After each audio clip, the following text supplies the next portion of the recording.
to the Workforce Connections podcast, where we discuss workforce development in Southern Nevada. Here's your host. Hi, and welcome to the WC podcast. My name is Sheree Mantanotnia. I'm your host for today. I'm a Strategic Initiatives Manager for Workforce Connections. And welcome to our guest, Kirk Stowers, Las Vegas co-manager, principal geologist, PG, CEM of Broadbent Associates. We're thrilled to have you on the podcast today. So to start us off, tell our audience a little bit about where you were born and raised, where did you go to school, all the way up until about your first job. Sure. And thanks, Sheree, for having me today. I appreciate it. I always feel like this question about where I'm from is establishing my Las Vegas bona fides, right? So there's some nuance. I was born in DeKalb, Illinois, but my folks moved to Vegas when I'm 3. So not a native technically, but for all practical purposes. And I grew up in Las Vegas, and I've been here basically my entire life, except for college and a few other small detours. But I went to Chaparral High School and graduated in 1987. And then I went back east to Harvard University and graduated 4 years later with a degree in geology. But since the Ivy Leagues are very pretentious about such things, I actually have a degree in Earth and Planetary Sciences because it's got to be fancy. That's how it works. But after that, I took a short detour after I graduated, and I did some work on a ranch as a cowboy in Wyoming. And then I bumped back to Las Vegas and worked for Nevada State Bank for a while because I could not find a job in geology. But in 1992, I joined the company I currently work for, which is Broadbent Associates, which is basically an environmental consulting firm. Great. So walk us through that professional journey. Like, did you always know that you were going to be a geologist and took some detours? Where did that interest start? I didn't really become interested in geology until I went to college. I had different aspirations going into my undergraduate year. The thing, and I joke about this, but it happens to be true. The thing that really appealed to me about geology was there was a lot of camping, there's a lot of outdoors, and that the beer drinking part of it was sort of central to the major. And the people that I went to school with were sort of appealing in that way too. I like sort of the geologist crowd. But I very much enjoy being outdoors, and growing up in Las Vegas, of course, there's mountains all around us, and I had done some camping when I was a kid. So that part of it really appealed to me. Although, to be fair, I had no idea, what I would do with a geology degree after I graduated. But by the time you're that far into it, I guess you just figure it out. So what did you want to be when you were a kid? I wanted to be an actor when I was a kid. Oh, wow. I was involved in a local theater company for the last 10 years before I went to college in town. But that did not seem like a reasonable aspiration. For starters, I don't know if I was any good or not. So I decided to pivot in a hard way. The Venn diagram of like art kids and science kids is definitely like a circle, because I feel like a lot of us that were in STEM, a lot of us had those creative beginnings and kind of said, maybe I can't actually make a living out of this. So it's good to see fellow people that kind of have that parallel interest. Sure. So how did you get into this thinking I'm going to be a principal geologist? I'm going to climb that ladder. What did that look like for you? I basically took the first job that was offered for a geologist. There's a few fields that geologists can go into, right? You can teach, of course. You could perhaps work in a federal or state capacity as an actual geologist, maybe a park ranger or similar. Although that would require more training as well. I don't think they just hire geologists. I think you'd have to have a couple more years of maybe masters. You could go into mining, which is an option, certainly in Nevada. You could go into oil and gas, which I wasn't as interested in just because the market sort of moves up and down according to what's going on in the world. And so environmental consulting seemed like I knew nothing about it. But the premise of it was that I would help clean up the environment, which I happen to align with, morally, if you will. Mm-hmm.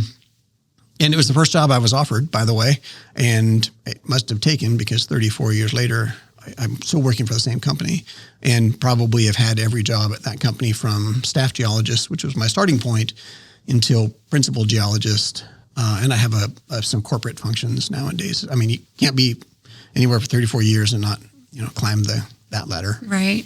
So for the audience, can you explain a little bit more about the environmental consulting world and what that looks like? Because I don't think people understand the work that goes into these different projects, and where that work starts is typically with geologists, biologists, archaeologists, and what that job actually is in the private sector. You bring up a good point about the private sector too. This is a for-profit company that I work for and partially own. So if people were to call me an environmentalist, I do feel that way, sort of spiritually, if you will. But we are a for-profit company, right? Companies will pay us to come in and either do their air quality permitting, or they will have a site that maybe there was some contamination that was spilled. We're working on a mine site kind of out by Lake Las Vegas right now, getting ready for that to eventually be homes. So there's a very high standard for that sort of cleanup if you're going to have people live on that location. We also help clean up industrial facilities. We have a stack testing piece to our work, which means we send people out in the field to directly make measurements from stacks from industrial processes. And we also have a kind of rare for environmental consulting firms. We have a pretty strong cultural resources group that is sometimes required under federal regulations before you can build something or things of that nature. So we try to do almost all the things that fall under the broad category of environmental consulting. Yeah, and as we grow rapidly, that's so important for how we develop, especially in the outskirts, those federal projects or the federal land projects inside or outside of BLM land, anywhere where there's critical habitats. It's kind of a feature for supporting responsible development in our region. So the environmental consulting world is a wide range of expertise, and there are a lot of skills, a lot of different ways that you could go if you were interested in this field. So can you talk about some of the careers that exist in this field? What sort of skills or educational pathways are available, and just sort of what that range looks like? Sure. The path to working for a company like ours, environmental consulting firm, geologists, obviously. There's a somewhat more recent concentration or major at most colleges that's environmental science that is a little more tailored towards what we do, but sometimes a little less rigorous from a math standpoint. Mm-hmm. We also have civil engineers that work for us that do a variety of tasks also. So those are really the big three sort of degrees for us that would easily incorporate into what we do.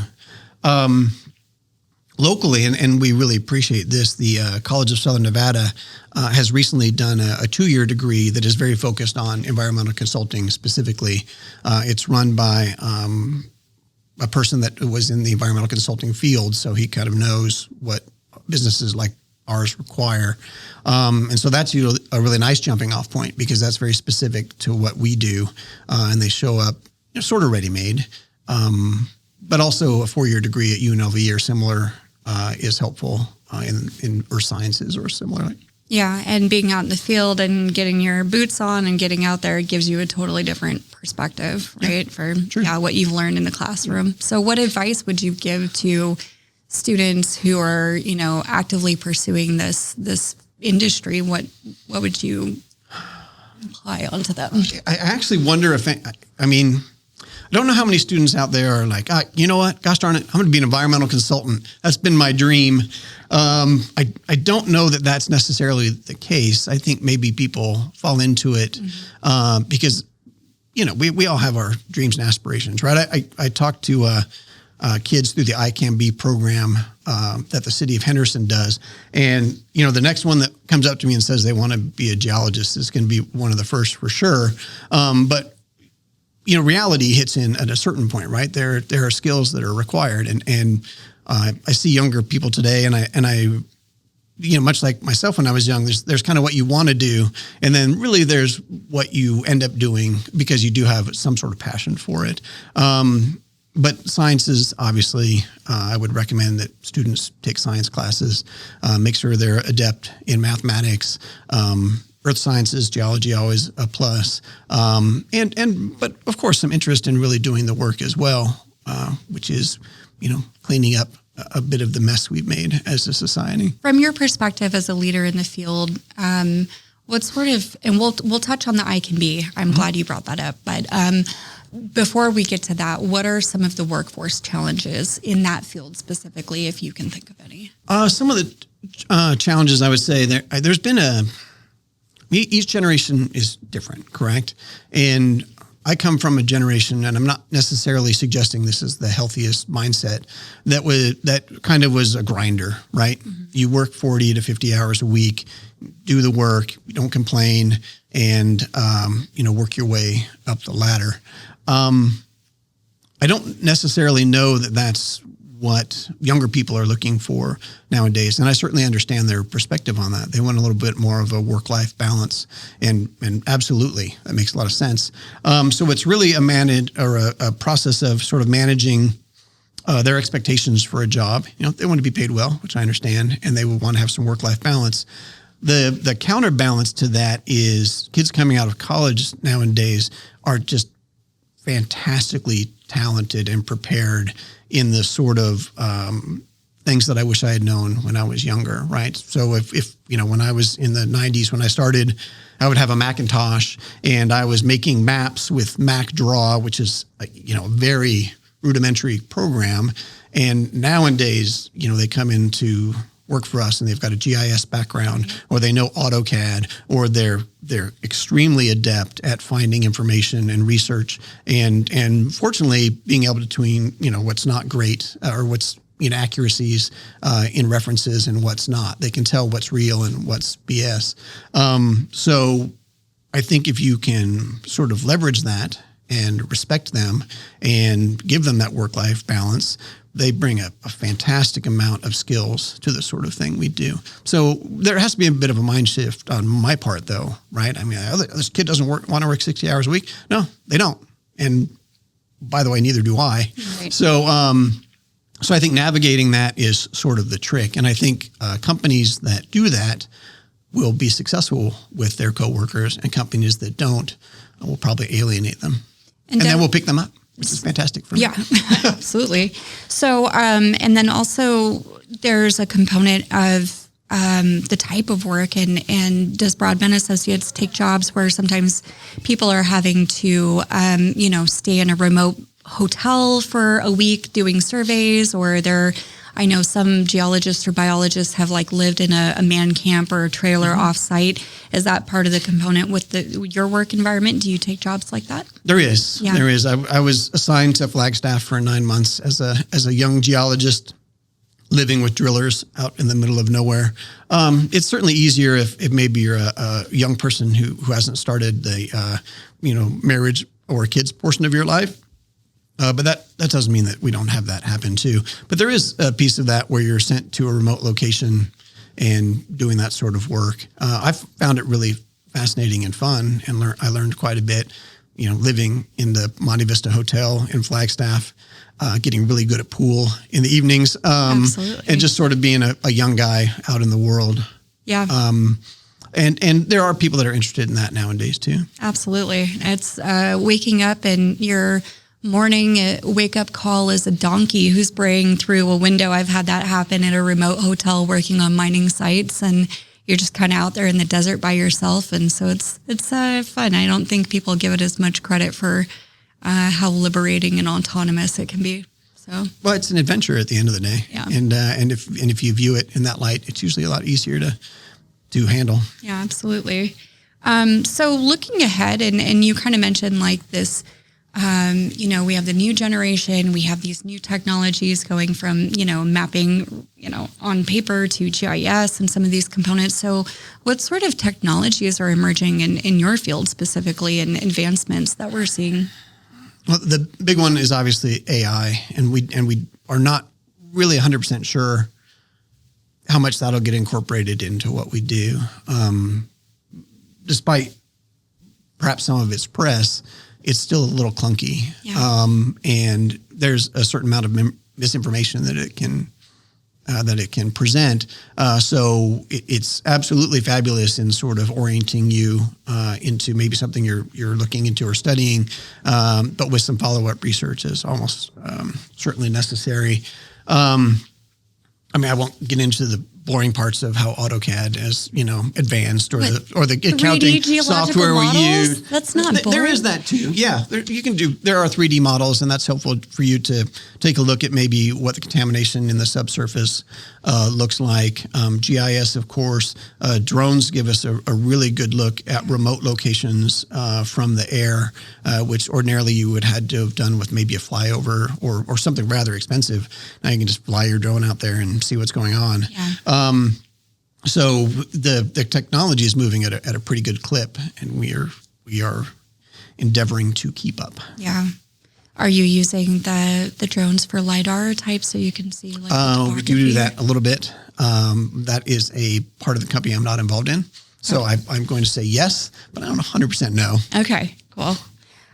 So you brought up the I Can Be, and I'd love for you to talk a little bit about that. You were one of the first companies to take on that challenge for the I Can Be. So if you can talk about what that program is. Our great partners in Henderson have been instrumental in hosting that event, and you've taken advantage of the students coming out of there to learn and work in your environment and that future generation of talent. So you're right in that mix. So tell me about that. It's pretty fun. I don't spend too much time. Well, I have a 17-year-old high school student at my home.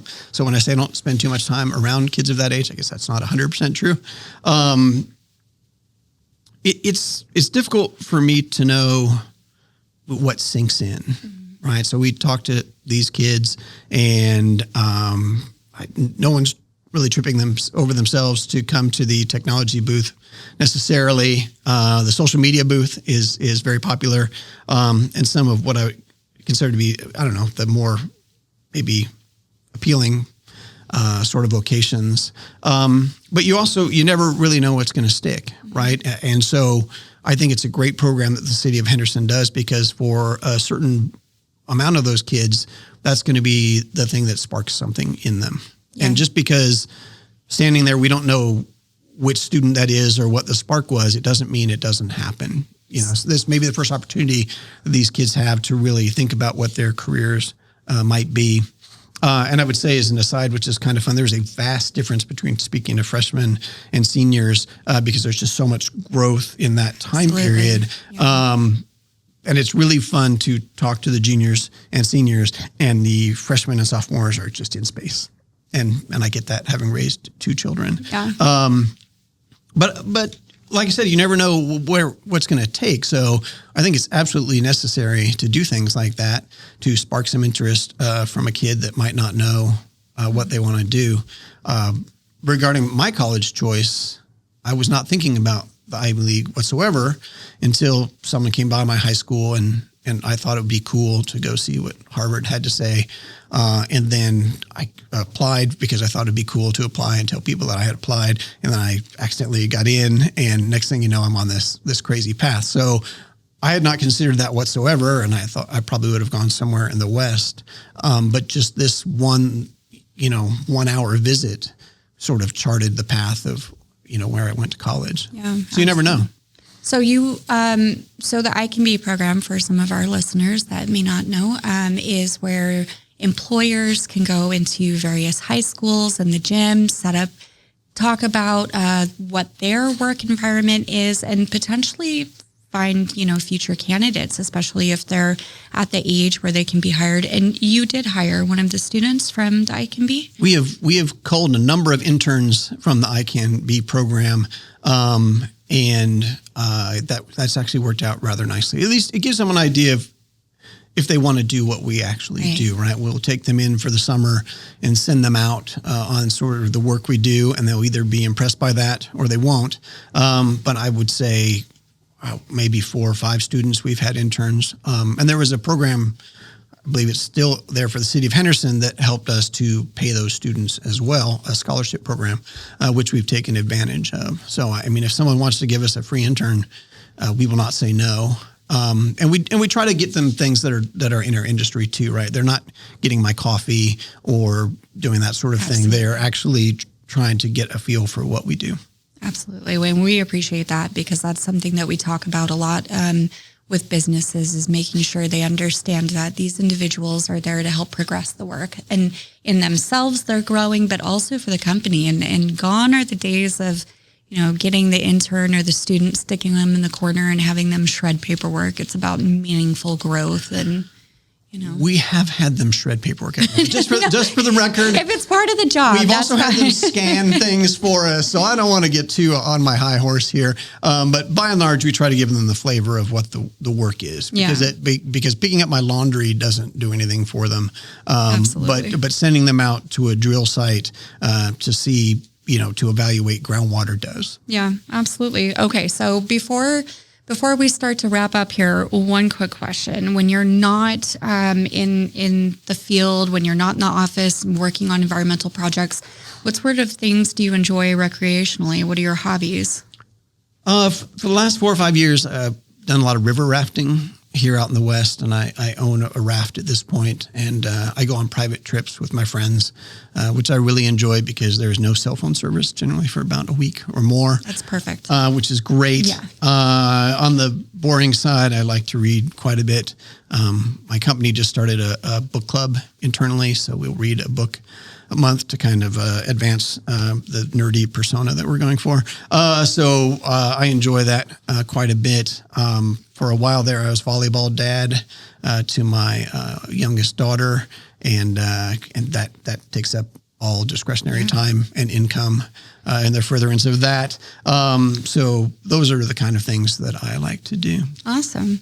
So is there anything happening with Broadbent Associates that you'd like to talk about? Any exciting projects or initiatives that you're working on coming up here?